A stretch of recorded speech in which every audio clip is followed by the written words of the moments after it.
whispers of fate, echoes of dreams in the dark slate. Nothing. Good morning, good morning, everybody. Good morning, Maureen. Welcome to the MyTarot Morning Reflection, our daily inventory, and a reminder to take a breath.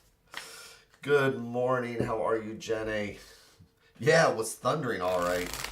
That was some rain we had. But now it's clear skies in my heart.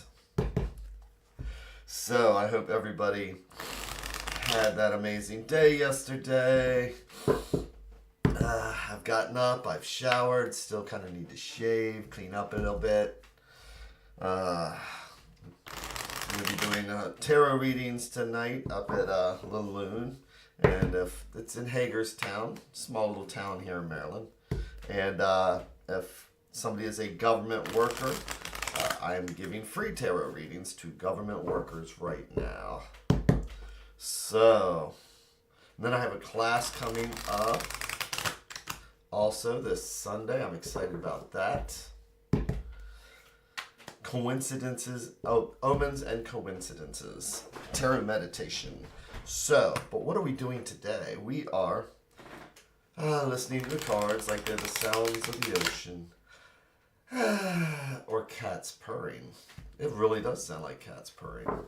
We are getting our feet flat on the floor maybe, and maybe our butts doing the kitty dance in the seat.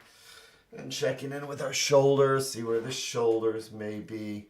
Good morning, Angelina. Checking in with the neck. And taking that breath so that we can check in with the universe. Yeah, it's, I was having that conversation in my head again. It's like, so is all this meditating worth it? And, hello, Kajala Gupta. Hello. I totally mutilated that, and I'm sorry, but I wanted to say hey. But, so I'm sitting there, it's like coming up on what? 900, 800 videos or something like that. It's like, that's a lot. And then it's like, it's one of those things where it's like antibiotics. You feel better. You don't know if it's working or not. But then the moment you feel better, you stop. And then it comes back. So we know we're supposed to take our antibiotics till we're completely done with the regimen. And it's kind of like that with meditation or something we do that's healthy. It's like, we just need to remember that this is why I'm doing the video. This is my daily, remedy. So it has had an effect, and I'm sure it has. So you have named your inner children, serendipity and epiphany. Well, welcome from India. I am here in Maryland, United States, just north of Washington, D.C.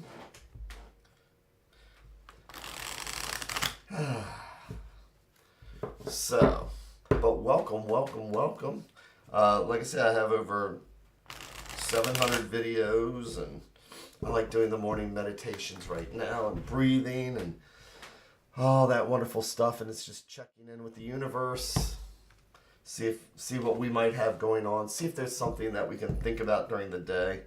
I always talk about the angers and resentments we sometimes have. And where if we look at it in a meditation, if we look at it in the morning, if something happens during the day that would normally trigger us, instead of us reacting and getting angry, maybe if we look at it early, we can say, you know what? I already thought about that. I knew where I was in the universe when this happened. I'm just going to go outside and take a breath. So, but I am done rambling. And I am going to make our 3 stacks. Each one a different thread going out to the universe. It's like each one of these is a different thought or idea. And if we believe in the multiverse, each one of these is a different path, because this stack here is going to point towards one path. This is a totally different path that'll take us in a different direction. And this conversation is going to take us someplace different. And this morning I'm going to take the center stack, or what I like to think of as what's right at the heart.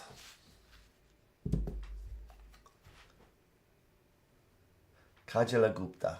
Kajalagupta. Hope I'm pronouncing that correctly. It sounds beautiful. Kajalagupta. It's very melodic. So, I'm a musician. I'm going to do our... Okay, actually I'm going to get myself centered again.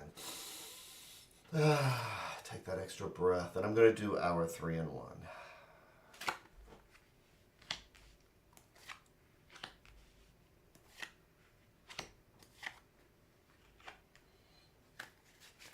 And I'll flip each card over one at a time like we're reading the pages of a book.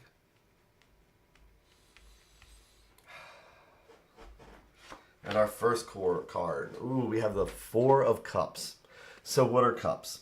Cups are our spirituality, our emotions and feelings.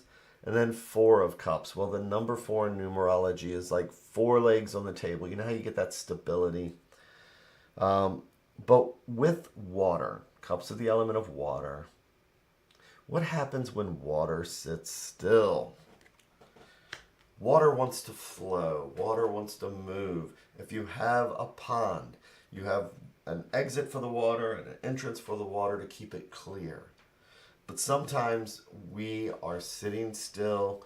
We're stagnating maybe. Maybe we just don't have the energy to flow and move. Sometimes we, like this person here, forget. And we're just sitting here and we forget about that spiritual side, or we forget that side that breathes.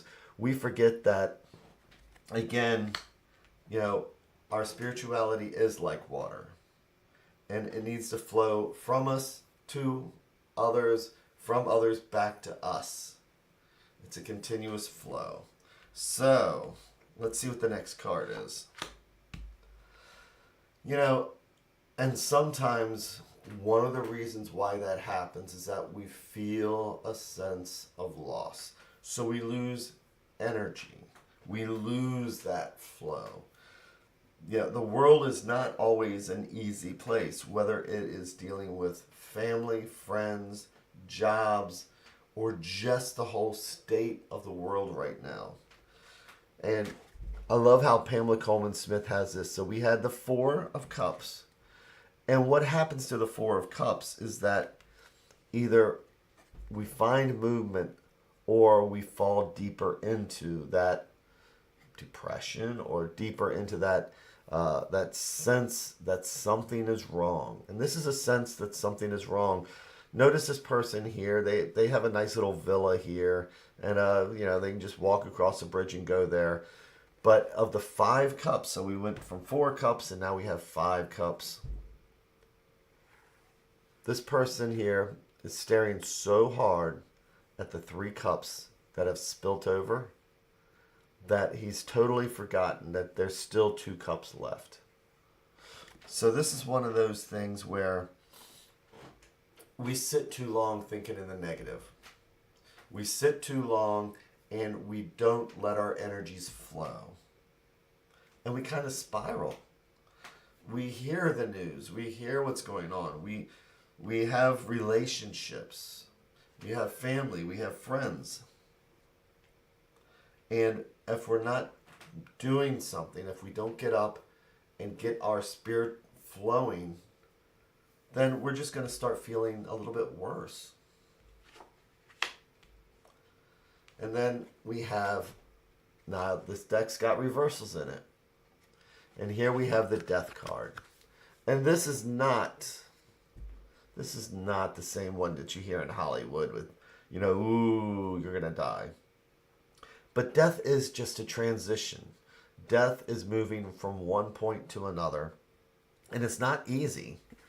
When we feel depressed, it's not easy to walk away from what we've lost. Pick up our cups and start again.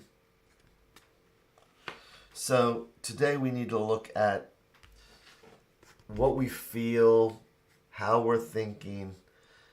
What is it that's an anchor that's holding us back? Because the Death card is a transition. It's from moving one point to another. It's about picking up our 2 cups and saying, okay, I need to walk through this door with what I have, maybe even find gratitude for what's left. But it's about the need to move forward. You know, and when we make transitions, sometimes it's not easy. You know, that's why they call it the death card. It's hard to believe, like Helen Keller says, that, you know, one door doesn't close without another one opening. I mean, when we're in the middle of something, it's like, that's the last crap I want to hear. But in reality, when we're sitting here and we allow ourselves to be absorbed with all that negativity, we allow ourselves to get in those conversations where we all just echo each other's feelings and then we start spiraling. Yeah, we're left with this, and there's nothing positive about that. But let's see what the advice card is. It's the Wheel of Fortune. So the Death card is reversed, which shows our struggle to move from this point where we are, whether it's that echo chamber where we're hearing everything and it's all negative, or if it's some kind of a loss that we've had that we need to experience and move from. With the Wheel of Fortune, this is about change. And today is about change. And as I like to say about the Wheel of Fortune, the wheel spins. And in the original cards, you know, the original metaphor was, I reign, I once reigned,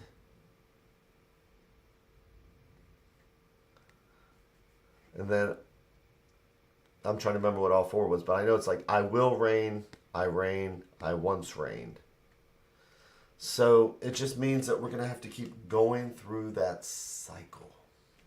And that's life. That's life and death and life and moving forward. And as I always say about the Wheel of Fortune also, is that it's kind of like a karma card, because we are not totally 100% bound to the wheel to follow that destiny that's thrown out there at us. I truly believe that we can influence our next step, our destiny. And I say it often because I try to remind myself, if you do the next right thing, you get the next right thing. And that's the Wheel of Fortune to me, is that if I'm feeling these things and I know that I need to move forward, you know, we often ask, well, what am I supposed to do next? Well, just do the next right thing. Doesn't even have to do anything to do with what the issue is. I've wrecked my car and I feel bad. What am I supposed to do? Well, do the next right thing. What does that mean? Well, if somebody needs a ride to the store, take them to the store. Has nothing to do with the fact that you wrecked a car. So, I probably will. Am I going to record it? I probably will. I need to make sure that everybody's okay about me putting it onto the internet. But I will at least record it and see where it goes from there. I want to make sure everybody's comfortable with that. So, for today, look at our place in the universe right now. And then get ready. And so what's the next right thing if we're feeling down? If we feel, again, the next right thing has nothing to do with how we feel. It's just the next right thing. As we prepare for that transition in the Wheel of Fortune, and we make just our little part of the world a little bit better, at least we will feel better. So with that, have an amazing day. It was really nice to meet you, Kajala Gupta. It was nice to meet you and your inner children. Hello, Serendipity and Epiphany and everybody else. Take care. And I will be back here again tomorrow. Good giggles in the intro. Yeah. So, good. You guys take care. I will be back tomorrow.